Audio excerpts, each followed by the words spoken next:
Is Draymond Green to the Sacramento Kings really a possibility, or is Green and his camp just using the Kings for leverage in his negotiation with the Warriors? To talk about Green's potential fit in Sacramento, plus what's happening with Draymond and Golden State, and even some talk on Kyle Kuzma to the Sacramento Kings, sports radio host Kyle Madson joins me right here on Locked On Kings. You are Locked On Kings, your daily Sacramento Kings podcast.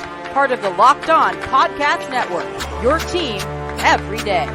And now, ladies and gentlemen, it is that time for another episode of Locked On Kings.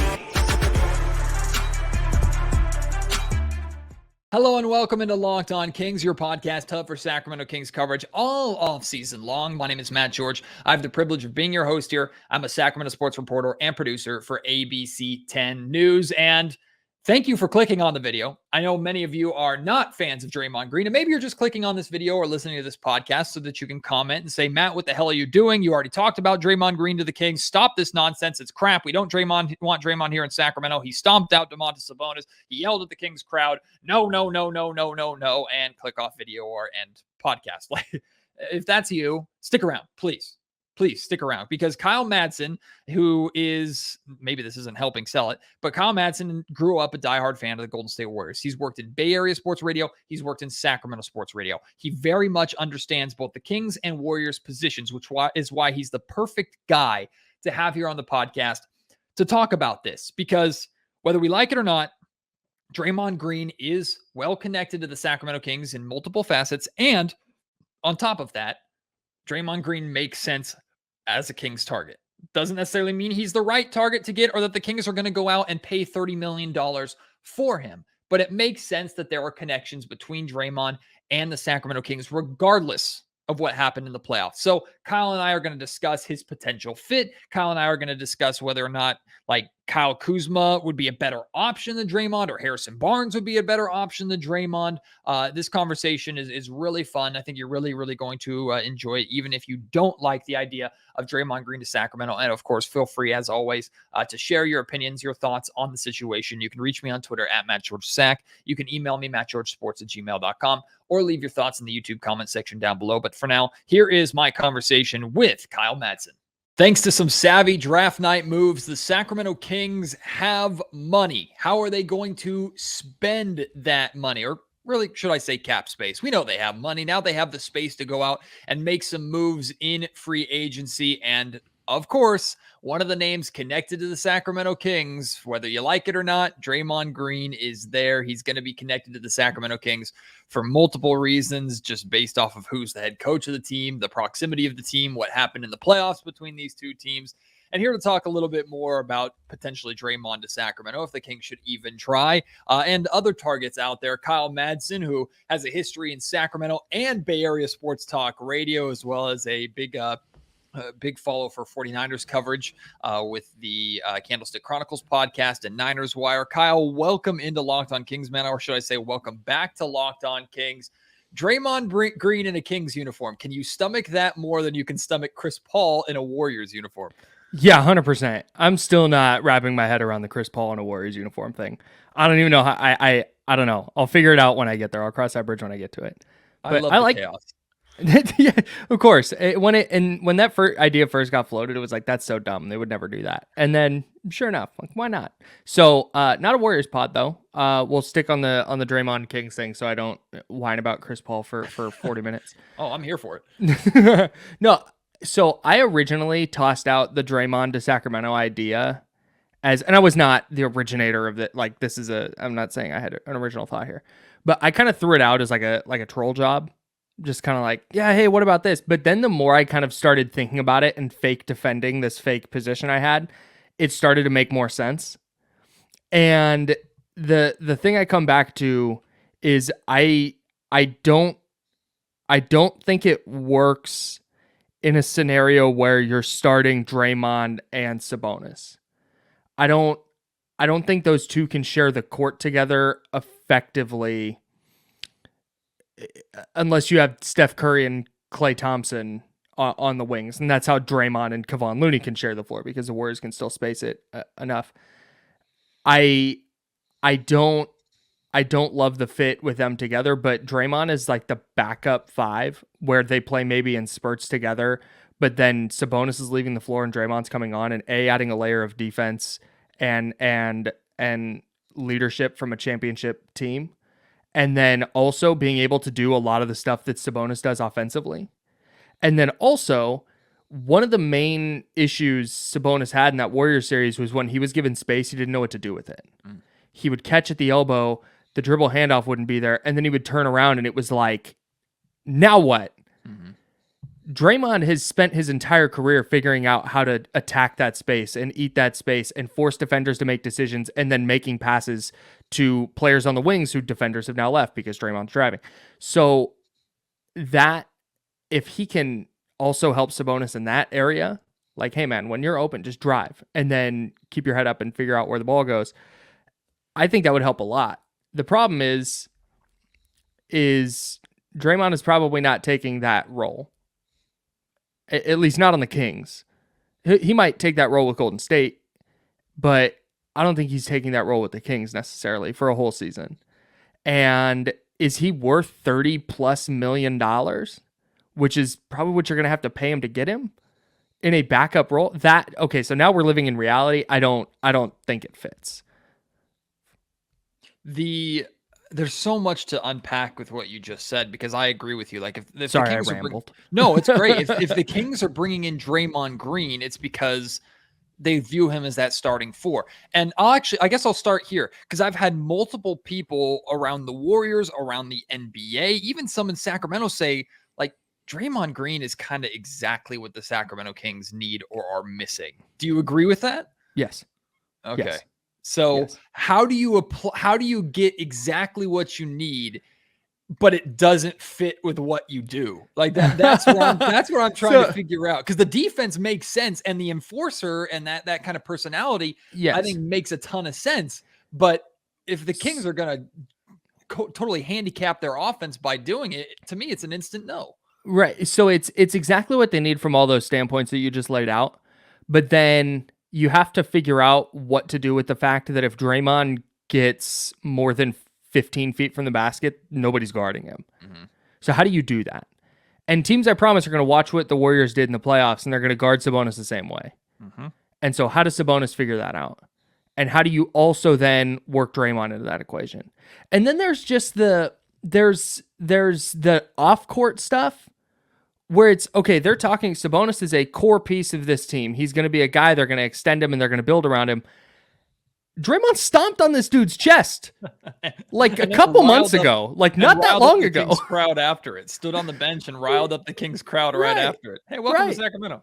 And with what I know, and you know, Kings fans are phenomenal. And if Draymond plays 3 games where he's hustling his butt off on defense and he's blocking shots and he's making passes and he's doing his, 6 points, 11 boards, 9 assists, and the Kings are 3-0, and it's like, oh, Draymond, yeah, and he's going to be accepted. But I don't know. How do you approach Sabonis there? A guy that Draymond has said, I don't have respect for that guy. That's more kind of the issue for me. Because Mike Brown's a smart guy. The Kings coaching staff is very good. I think they could figure out the on-court stuff with him and Sabonis. I think you can kind of work around that. But does it mess up this awesome chemistry that the Kings have? Is it worth? Because the Warriors want to pay. The Warriors got Chris Paul expecting to get Draymond back. The Warriors aren't going to go, hey, here's 25 a year, figure it out, and the Kings can go, hey, here's 26. It's going to cost like $30+ million. And that's where I start to kind of get a little bit hung up, because his game is a little bit limited. He's entering his mid-30s.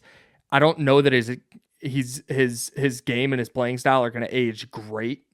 So, okay, maybe it's really nice this year, but what does that look like in year 2 or year 3 of that deal? I get all he brings to the table for what the Kings need. But I think there's so many hurdles with his shooting, with his lack of offense, the chemistry stuff, that I don't know that they can figure that out. There's so many fun little podcasty questions with this topic. That's why I'm so excited to have you on, because I know you understand them. The first one is, even in Golden State, is Draymond Green even worth $30+ million? Like the player that he is, not the personality, the player that he is and what he brings to that team. And I'm more of a supporter of Draymond than most people here, even though I did not like anything that he did against the Sacramento Kings during the playoff series. But totally like, unhinged. I like Draymond the villain. I think villains are good for the league. Like I think when LeBron was a villain in Miami, phenomenal for the league. Draymond a villain, phenomenal for the league. So even KD the villain, phenomenal for the league. So I like what Draymond Green brings, and I appreciate what he brings. But is he a $30 million player, even on the team that he's won multiple championships for? Sort of. I think to the Warriors, yes. Because if you remove Draymond Green, just from the Warriors, I'm zooming in here. If you remove Draymond Green from that equation, it changes everything they're doing defensively. It changes everything they're doing offensively. You're removing the player who is best suited to play alongside Steph Curry because of how long they've been doing it. Like that's a big factor. They've been playing together for 10 plus years now. And that synergy that they have, that kind of stuff matters. The little like savvy illegal screens he can throw that gets Steph open. Like that kind of stuff. If you remove that, Steve Kerr said it, they're not a championship team without Draymond. And I kind of tend to agree because now you have to figure out, okay, who's replacing him? And then what does your offense look like? What are you doing defensively? Like, what does any of that look like? Who's taking on that leadership? There's going to be a leadership vacuum. Who takes that on?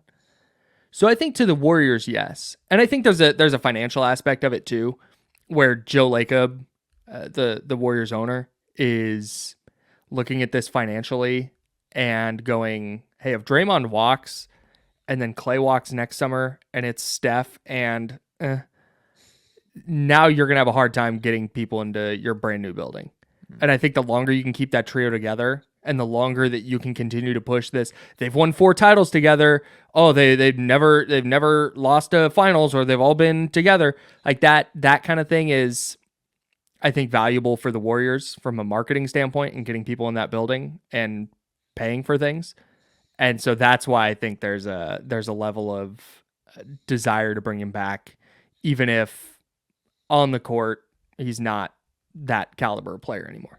Today's episode of the Locked On Kings podcast is brought to you by eBay Motors. For a championship team, it's all about making sure every player is a perfect fit. It's the same when it comes to your vehicle. Every part needs to fit just right. So the next time you need parts and accessories, head to eBay Motors. With eBay Guaranteed Fit, you can be sure every part you need fits right the first time around. Just add your ride to My Garage and look for the green check mark to show you that the part will fit, or you get your money back, because just like in sports, confidence is the name of the game when you shop on eBay Motors. And with over 122 million parts to choose from, you'll be back in the game in no time. After all, it's easy to bring home a win when the right parts are guaranteed. Get the right parts, the right fit, and the right prices on ebaymotors.com. Let's ride. eBay Guaranteed Fit, only available to U.S. customers. Eligible items only. Exclusions apply.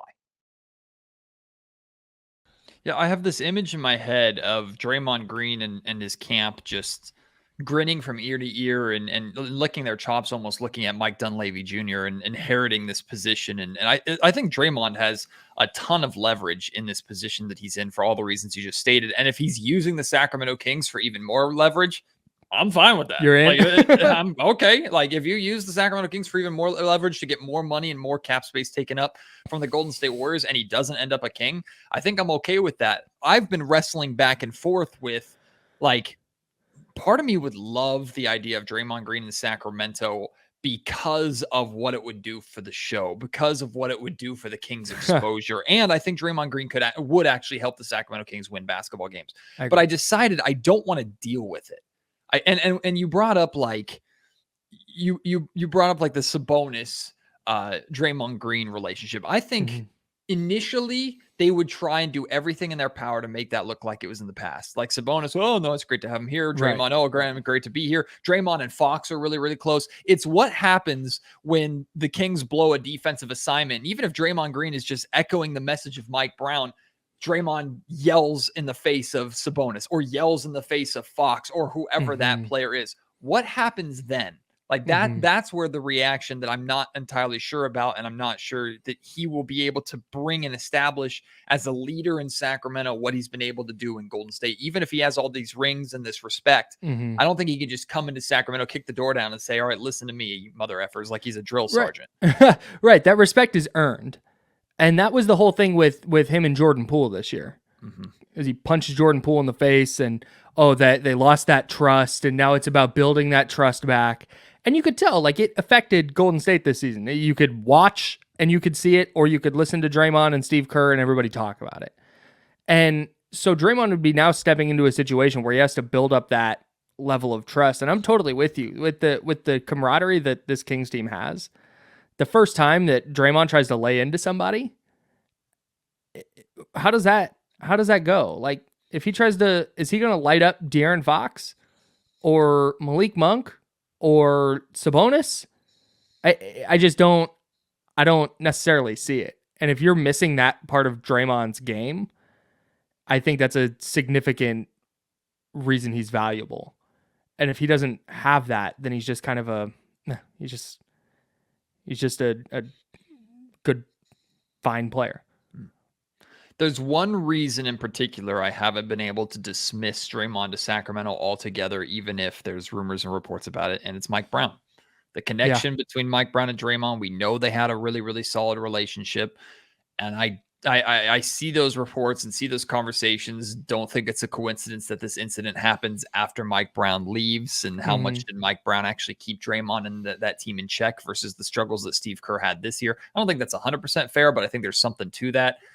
In your mind, like, Mike Brown, the Draymond Green whisperer, like, is that what makes Draymond work if he comes to Sacramento, is just Mike Brown being here? Bob Myers was the Draymond Green whisperer. Like, that's the thing here. I think Mike Brown was responsible for, some of the vibes and stuff, but I think the way Jordan Poole was talking, and then he pushes Draymond, I think Draymond was going to swing on him no matter who was standing there. And Bob Myers was in the building. Bob Myers was there. And it still happened. But that's kind of the big thing over on the Warriors side, is what do they do now that Bob Myers is not in the building? Who has that cachet to kind of talk Draymond down? There was a game, I think it was Minnesota, maybe late in the year, Minnesota or New Orleans. I think it was New Orleans. Oh, it was New Orleans, because that was the clip of him like yapping with Herb Jones, and then he gets subbed out, and Herb Jones like, you got to go.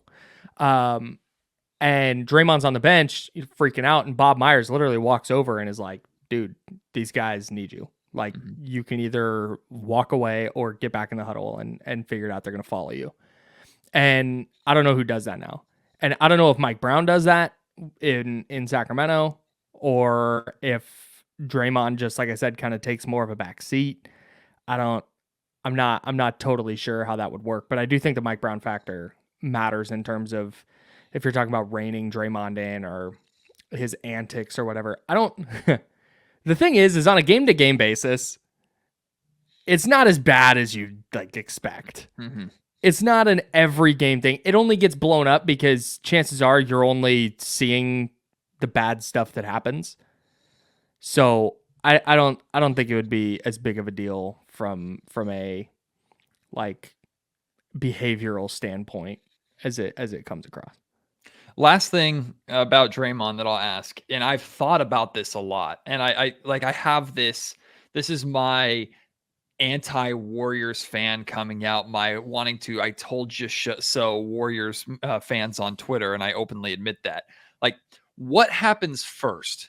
Sacramento Kings fans fully embracing Draymond, and he's ours now. Welcome to Sacramento. We got you. Or Warriors fans seeing that side of Draymond that they've always seen when he's on their team, but like he hip checks or decides to maybe, because I have this image in my head of the first time Draymond Green plays the Warriors, no matter whose team he's on, he's going to do something to, even if he and Steph are close, like a little hip check bump to Steph or like a little, he's just going to do something. He's Draymond Green. He's going to do it with a smile on his face. And how is Warrior fandom going to turn on him or see this and go, oh, this is what everybody was complaining about? So what happens first? Kings fans embrace him, or Warriors fans are like, oh, this guy sucks? I think the Warriors fan thing, because A lot of people, and here's the Draymond will never ever be like persona non grata with Golden State. Mm-hmm. If he goes to the Kings and that happens, let's say it happens at Chase Center, the boos will rain down. Everyone's, oh, get Draymond. But he retires. He comes back for his jersey retirement ceremony. People are going to understand everything he did for Golden State. Right. Because was he their best player? No, he was never even the second best player on a team. But he was vitally important to everything that's happened since 2014, 2015. So I don't think he'll ever be like hated here the way a guy like Spencer Hawes is hated in Sacramento. Mm-hmm. But I do think that if he were to leave for more money with Sacramento, I think it would there would immediately be some Warriors fans that are like, screw him. Like, what the hell? You're talking about running it back and, trying to win championships together. So you punch a guy in the face, they trade that guy to keep you around, and then you leave. I think there would be some of that. There would be a little bit of animosity right away, but I don't think it would ever be a kind of thing where it's like, no, don't show your face in San Francisco again. So Warriors fans hating Draymond before Kings fans embrace him, because I think there are fans who would dislike him before Kings fans even had a chance. One of the other options that the Kings could target for that starting 4 spot with the money in the cap space that they've opened up is Kyle Kuzma. Now, the Kings have already tried to trade for Kyle Kuzma. That was the failed Buddy Hield Lakers trade when the Lakers decided to go in another direction with the Wizards to get Russell Westbrook. So, and Kyle Kuzma, for some reason, like I did this exercise during the draft because the Kings didn't have a selection until the second round, so I was bored. I went through Kuzma's game log, and I wrote down all of his games in Sacramento, and I found 9 games in Sacramento. Essentially, he's averaging like 19 points a game in Sacramento. But the reason why I felt like he's always killed the Kings in Sacramento is because in 3 of the 9 times he's played in Sacramento, he has 30-plus point games. Like, for some reason, he just plays well in this building. Mm-hmm. What do you think about the idea of Kyle Kuzma instead of Draymond Green? Does he impact winning more? Is he a better fit because of what he brings offensively? Certainly not as good defensively. Younger, of course. Like, what do you think about Kyle Kuzma as a Kings target? I was originally out because total transparency. I'm trying to do this more. I don't watch like a ton of Kyle Kuzma tape. just to be totally transparent. But then you mentioned to me that we're going to talk about him. So I did a little bit of research, and I think there's a version of Kyle Kuzma that's a really perfect fit for the Kings. In LA, in his last 2 seasons in LA, he was 13-5 and like 1.5. He shot like 34% from 3. And then his shooting splits were about the same during his 2 years in Washington, but he was scoring like 19 points a game with like 8 boards and almost 4 assists. And I think if you're getting 19, 8, and 4 from Kyle Kuzma, you have something wrong. Like, I don't think that that's ideal. So I think there's a version of Kyle Kuzma that's kind of in between his last couple of years in LA, where he was very much a role player, and then where he was like a star type of player, like a 1B kind of guy with the Wizards. And if you can get like 15, 7, and 3 from him, and if he's shooting, 35, 36% because his threes are now more open, I think that's immensely helpful. And I go back to the postseason, because that's kind of the lens I'm viewing every Kings thing through now, is how does this help them in the playoffs? And I think Kyle Kuzma is the kind of player who he's played in big games. He's played in the finals. I don't think you're going to see a spot where, like Kevin Huerter, let's keep it a buck. He was brutal in the playoffs. And this is a track record now. This is a career-long issue of 3-point shooting in the playoffs. And Kyle Kuzma is, I don't think that you would see that necessarily from him. I don't think he's going to shrink in the moment. So I really like the fit. Like you said, he's 6 years younger than Draymond, 5 or 6 years younger than Draymond. You have fewer hurdles to overcome in terms of the off-court stuff, which I think is helpful. And I think he's a 6'8", 6'9" wing. You get him in a good environment like Sacramento, a good defensive environment, I think he figures it out defensively a little bit. where, maybe he's not, Kawhi, but I don't think he's necessarily going to be a turnstile either. So I like the Kuzma fit more than I like Draymond fit, where I think if you're paying him, let's call it $30 million, let's just for a round number, I'd feel more comfortable paying that for Kuzma than Draymond, just because I don't know. I just like what he brings a little bit more for the Kings. I love what you said about Kuzma's Wizards numbers, because I think that's extremely important. You can't copy and paste the numbers that he put up in Washington into Sacramento, because the reality is the Kings are looking for, at best, a fourth option, sometimes a fifth option. Like, that's what Harrison Barnes is. That's what you're replacing. Exactly. Because there are going to be some games where Kevin Huerter's going off and he's your fourth option or even third option. Keegan Murray, the expectation from the Kings is that he's going to take that step. I think Keegan Murray's going to get more touches and more shot attempts based off of their projections for him, but also based off of what he was able to do in that Golden State Warriors series, where he was arguably a top 3 player for the Kings by the end of that series and was a target on offense. So Keegan Murray is going to be your third option, with Fox and Sabonis being some combination of 1 and 2. So Kuzma's coming in here and he's filling that role of fourth, fifth option offensively in the starting lineup. And then if he's out there with the bench, maybe that bumps up to 3, maximum 2. And that's limited minutes of that window. So what are the numbers? Go through that. You said 15, 7, and 2 or something along those lines? 2 or 3. With 30, call it 2.6. And you said 36% shooting from the field. What's crazy from 3, sorry. Yeah. What's crazy is Harrison Barnes this season averaged 15, 4, and rounded up 2. So the rebounds and assists are worse than Kuzma, and he shot 37% from 3-point range. So this is what we're talking about with Harrison Barnes. You're talking about replacing Harrison Barnes with a player that essentially is going to probably put up similar numbers to Barnes because of their role, not because of the quality player that they are. But in the playoffs, maybe they'll be a little more reliable. Yeah, Barnes was so passive in that series, and that's kind of his thing. Like, he's just not a super aggressive, gonna go get it player, and I think Kyle Kuzma is. Yeah, well, and so that might help for when the Kings need a bucket in the playoffs, right? And I still think, like, if the Kings were in the exact same situation next season, it's going to be. I mean, I just have a hard time. I agree with you. Harrison Barnes was passive in the playoffs, and you would love to have that shot back that he missed in, what was that, game 4? Like, there are certain moments, but also Kevin Huerter sucked the entire series. De'Aaron Fox was playing hurt. Domantas Sabonis was playing hurt. Yeah. Keegan Murray couldn't figure it out until game 4. Like, there's so many aspects of why the Kings lost that series. And I think a lot of Sacramento fans want to just pile it on Harrison Barnes because he's the easiest one to replace right now, even though he's extremely difficult to replace. I would push back a little bit on that, because all of the things you just laid out are why I wanted to see more from Barnes.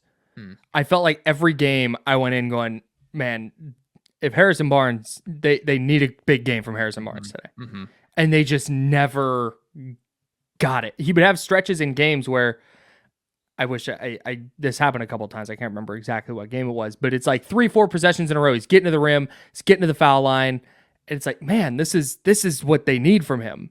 And then it would be 3 or 4 possessions of that, and then he would disappear again. And that was the thing at UNC in college. A super talented player, but man, you're gonna forget he's on the court for minutes at a time. And so that's kind of, I understand. I'm not gonna I'm not gonna call it a disaster if they wind up re-signing Barnes, because I understand it. He fits. He knows what they're doing. He's more versatile defensively, I think, than Kuzma is. He knows his role, but I also think that Kuzma makes them a little bit better. And in the West right now, you have to be getting better, because if you're not, like, it's not like, and please follow me here.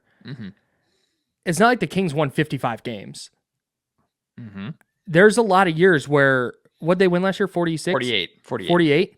There's a lot of years where 48, you're like a 5 or 6 seed. Yep. So you have to be getting a little bit better at least. And that's why I think Kuzma is a little bit of an upgrade over Harrison Barnes. I will take that, because it means they got a little bit better and taking another step toward getting to that. Monty McNair said they cleared that step 1. They're on to step 2. I think Kyle Kuzma kind of gets you closer to that step 2. And I can't remember if it was Monty McNair or Mike Brown that said directly, like, clearing that step 2, getting into that championship contender status is not just making it out of the first round of the playoffs. Right. It's winning 50 plus games. Like, that's what they directly mentioned. Like, typically championship contenders are winning 50 plus. So that is definitely a target for them. I'm of the camp and of the belief that 50 plus is going to come from continued improvement from Fox, definite improvement from Keegan Murray, Domantas Sabonis not being afraid to take an elbow freaking jumper. Like, that's where that improvement's going to come from. And a Kyle Kuzma or Draymond Green or Harrison Barnes or whoever you plug into that position can play and fill their role to a consistent capability. And maybe that's where I lose people, is Harrison didn't do it consistently. Even though he was a consistent presence and he was reliable, he would disappear. And especially in big games and playoff games, you can't really afford that when you're in this position. But I question, like, is Kyle Kuzma or Draymond Green or whoever the Kings bring in, are they going to be, one, willing, and two, capable of filling the role that Harrison Barnes has been filling, is already comfortable filling, and more than capable of filling going forward, despite his getting up there in age? Yeah, I get, like, a little bit. I get it's Kyle Kuzma. Kyle Kuzma is probably not going to be an all-star, and paying $30 million for a guy who's probably not going to be an all-star is really tough. But that's kind of the spot the Kings are in right now. Yep. And like I said, if you can figure out a way to get a little bit better, I think that's ultimately worth it, because you're getting a little better there. And I think you made a great point on Keegan Murray. You figure he's going to take a leap in year 2, and De'Aaron Fox, gets a little bit. Although it's like, how much better is he going to be? But I do think he gets, maybe you see fourth quarter Fox in the entire second half where he's just lights out for a second half. I don't know. But I think you're right. I think there's improvements to be made with guys already on the roster. And then you add Kyle Kuzma to that spot. I'm in there. I like that a lot more than Harrison Barnes and then whoever behind him. So the $1 million question then is, whether it's for you personally or for the Sacramento Kings, however, whatever angle you want to take this, Draymond Green right now or Kyle Kuzma right now, and going forward, he's obviously younger. Like, who are you selecting? Again, your train of thought could be right now based off of just who you are or what you think would be best for the Sacramento Kings, whatever you want to lay out.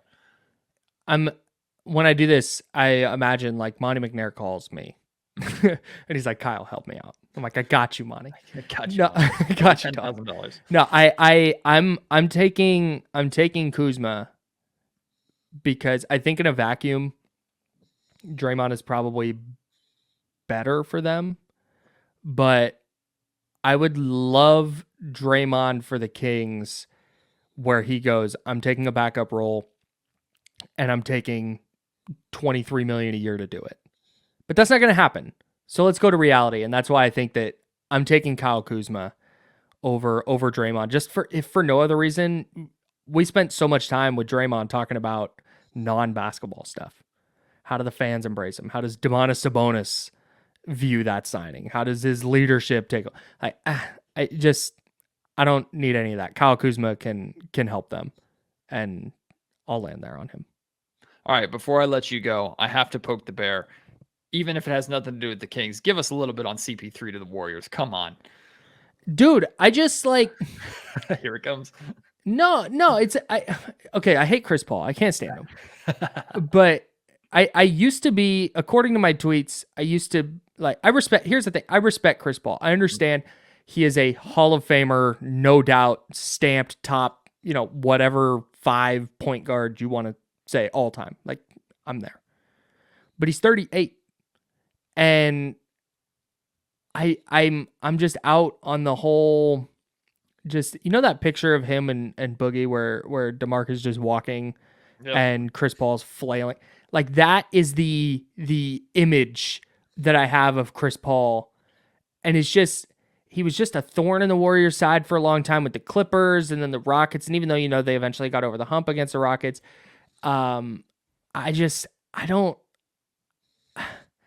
the reason I'm torn is because I understand that the Jordan Poole, Draymond Green coexisting thing was never going to happen. Like that's the thing I think that's getting lost in kind of the national conversation here. It's like, why would you trade Jordan Poole? Because it was not viable. They were not going to win a title with Jordan Poole and Draymond Green on the same team. That was not going to work. We saw it last year, and it was clear based on how they were talking this offseason that was not going to work moving forward. This was not Jordan Poole had a down year at a really bad playoffs. Get rid of him now.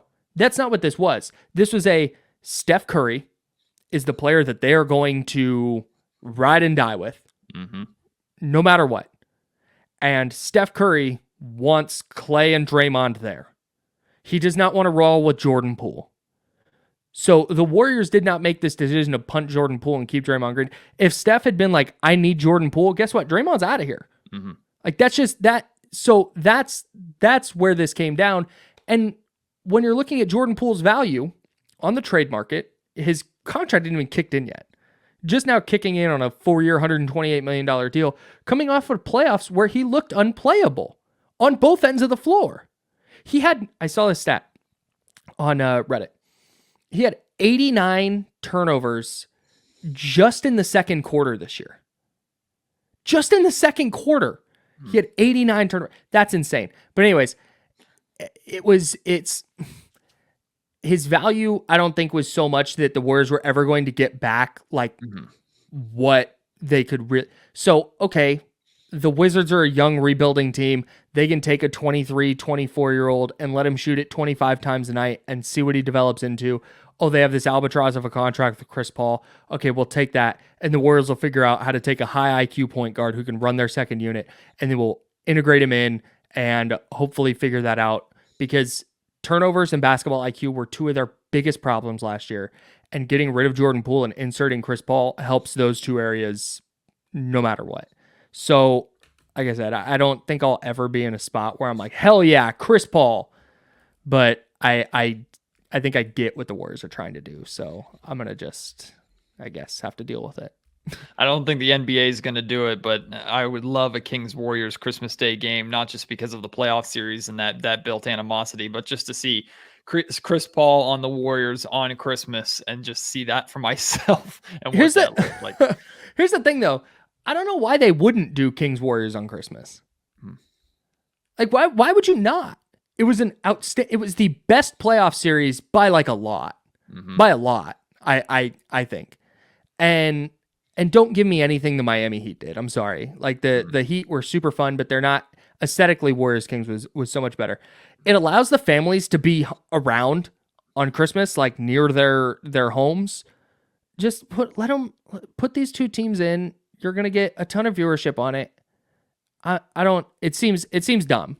I don't know who else the Warriors are gonna play that it's gonna be intriguing. Who gets it though? Sacramento or San Francisco? San Francisco, because they won the series. Yeah, probably.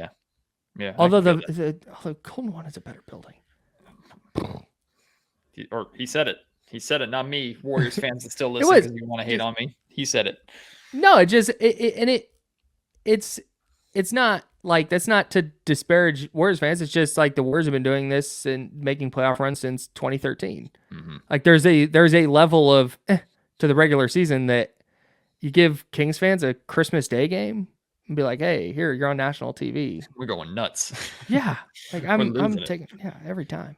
So Philip Doko in the freezing cold in Sacramento. I'm all for it. Well, Kyle, I appreciate you so much, my friend. Thank you, as always, for being willing to come on, provide your perspective. We'll see what the Kings do with Draymond, what the Warriors do with CP3, and all these questions. Kyle Kuzma, maybe, or Monty McNair will continue to go in directions that none of us see coming and build something that's way better than we even could think about or even do on 2K in a fantasy world. So I appreciate you, Kyle. Thanks for doing this, and we'll do it again very soon, maybe before the season's about to get going.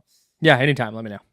Shout out Kyle for joining me here on the Locked On Kings podcast. Always a pleasure to have him on. He's incredible, a great follow too. And of course, if you call yourself a 49ers fan, you should already be familiar with his work at Candlestick Chronicles, that podcast that he does with Chris Biederman, who also covers the Sacramento Kings.